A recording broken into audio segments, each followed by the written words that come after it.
Jesus, now the night before he dies, addressing his disciples in this extraordinary speech that he gives. Jesus says, "Do not let your hearts be troubled, but have faith in God and faith also in me." Why? "In my Father's house there are many dwelling places. If there were not, what I have told you, I'm going to prepare a place for you."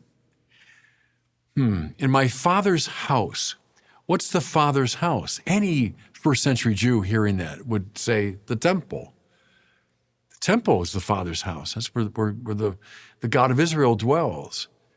And the temple, there was, room in the outer courts and all that to gather in the world. In my Father's house, there are many dwelling places. So the temple in Jerusalem anticipates the temple of the church, in which there are many, many mansions. I always go back to the image of the Bernini colonnade at St. Peter's going out to welcome in the whole world. I've been there so many times in that square, and indeed you sense that the whole world is coming.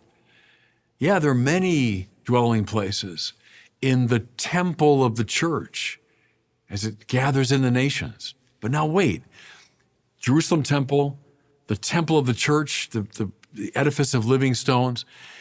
But both of those are finally symbolic of, finally they are anticipations of the truest temple, which is what? Heaven. What's my Father's house? Jerusalem, temple, okay, church, yeah. Ultimately, the Father's house is heaven. That space, listen now, that opens up between the Father and the Son.